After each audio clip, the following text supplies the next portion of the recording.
இயற்கை சீற்றங்கள், பெரும் போர்களுக்கு பிறகு உணவுக்காக, உடைக்காக, மருந்துக்காக மக்கள் வீதிகளில் நிற்பதை உலகம் பார்த்திருக்கிறது.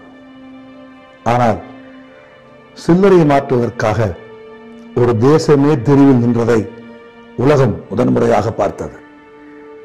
நவம்பர் 8ஆம் தேதி அரசின் அறிவுக்கு பிறகு இன்று வரையில் சிறு தொழில்கள், குறு தொழில்கள், பல வர்த்தக நிறுவனங்கள், வியாபாரங்கள், வரவு செலவு அனைத்தும் முடங்கி போயிருக்கிறது. 6 மாதம் ஆகிவிட்டது. வங்கிகளில் கூட்டமில்லை, ஏடிஎம்களில் பணம் கிடைக்கிறதே, நிலைமை சீராகிவிட்டதோ என்று சிலருக்கு தோன்றக்கூடும். ஆனால் உண்மை அது அல்ல. பண மதிப்பு இழப்பு என்னும் இந்திய அரசின் அறிவிப்பு எளிய மக்களின் மீது தொடுக்கப்பட்ட மாபெரும் யுத்தம். உலகில் பல நாடுகளில் பொருளாதார சீர்குலைவும் சரிவும் ஏற்பட்ட போதும் அந்த மாபெரும் பொருளாதார மந்தத்தில் இந்தியா பிழைத்து நின்றது இந்திய மக்களின் சேமிப்பு பழக்கம் ஒன்றாலேதான். அந்த சேமிப்பு பழக்கத்தை சீரழித்திருக்கிறது இந்திய அரசு. ஒவ்வொரு வீடுகளுக்குள்ளேயும் நுழைந்து காலங்காலமாய் மக்கள் சேர்த்து வைத்த மண் உண்டியல்களை நடுத்தெருவில் கொண்டு வந்து போட்டிருக்கிறது இந்திய அரசு. சட்டபூர்வமான கையாடல் என்றார் முன்னாள் பிரதமர் இந்த நடவடிக்கையை. அரசு இன்று வரை மௌனம் காக்கிறது. ஆனால் இந்த மௌனத்திற்கு பின்னே ஒளிந்திருக்கும் துயரங்களை, அந்த மௌனத்திற்கு பின்னே எளிய மக்கள் பட்ட அவஸ்தைகளை களத்தில் அனுபவித்தவர்கள், உணர்ந்தவர்கள், அறிந்தவர்கள் உங்களோடு பரிமாறிக்கொள்கிறார்கள். நவம்பர் 8ஆம் தேதி டிமானிட்டைசேஷன் ஒரு அனௌன்ஸ்மெண்ட் வந்த பொழுது இமிடியட்டா நம்ம மனதில் தோணுனது, வாட் அ கிரேட் எஃபெக்ட், இத மாதிரி யாரால பண்ண முடியும், இது இந்த கண்ட்ரிக்கு நிச்சயமாக தேவை, சூப்பர், நம்ம இதுக்கு நம்மளால முடிந்த பங்களிப்பை கொடுக்கணும் அப்படின்ற ஒரு ஃபீலிங் தான் 8ஆம் தேதி நைட்டு ஒரு நல்லவனுக்கு வந்தது. நல்லவன்றது யாரு?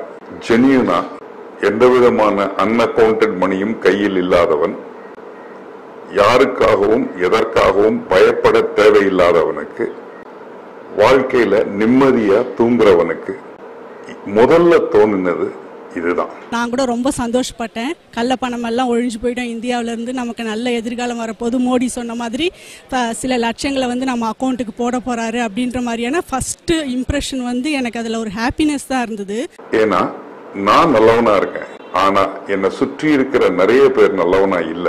இந்த ஒரு எஃபெக்ட்னால சுற்றி இருக்கிறவனும் நல்லவனா மாறலாம், இது இந்த நாட்டுக்கு தேவை அப்படின்ற ஒரு ஃபீலிங் இருந்தது. ஆனா போக போக இவங்க ஒவ்வொரு நாளும் ஒவ்வொரு ரூலா மாத்திக்கிட்டு போக போக நாங்க கஷ்டப்பட இது ஒரு ஏமாற்று வேலையோன்ற மாதிரியான ஒரு இம்ப்ரெஷனுக்கு தான் நான் வர வேண்டியதா இருந்தது. எல்லாமே ஒரு டிராமா தான், அது மாதிரி இந்த ஒரு டிராமா வருது. கியூல நின்னது கொஞ்சம் ரொம்ப கஷ்டமா இருந்தது.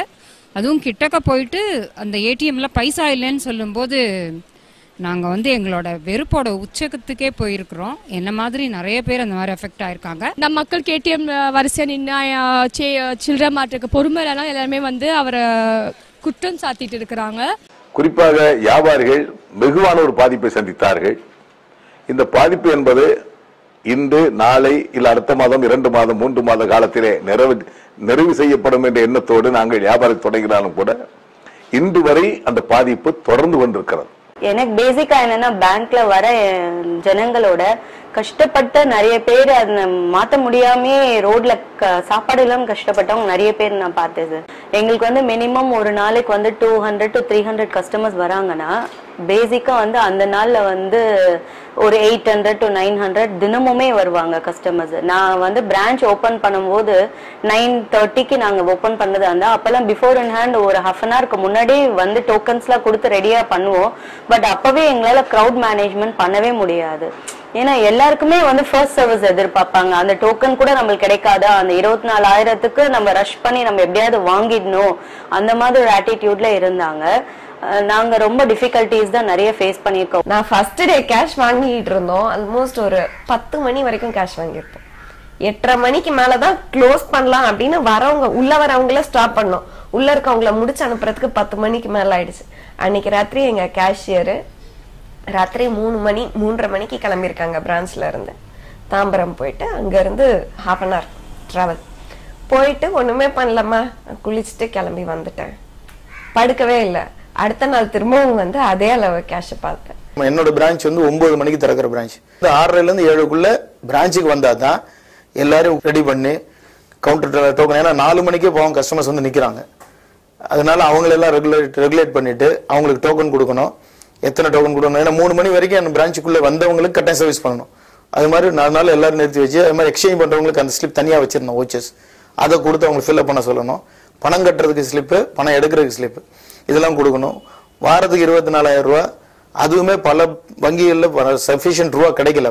அப்போ ரொம்ப கஷ்டமா 2,000 4,000 ஃபிக்ஸ்லாம் பண்ணாங்க. அதனால என்ன ஆச்சுன்னா, ஒரே ஆள் வாரத்துக்கு 24,000 4,000 ரூபா ஒரு நாளைக்கு கொடுத்தாங்கன்னா 6 நாள் அவரே வருவார். அதனாலையும் கூட்டங்கள் எப்பயுமே இருந்துட்டு இருந்து 1000 பேர்னா 1000 பேர், 2000 பேர்னா 2000 பேர் இருந்துகிட்டே இருந்தான். அது ஒரு காரணம். ஒரே ஆள் தான் வருவார் டெய்லி. அந்த ஒரு கஷ்டங்கள் இருந்துச்சு.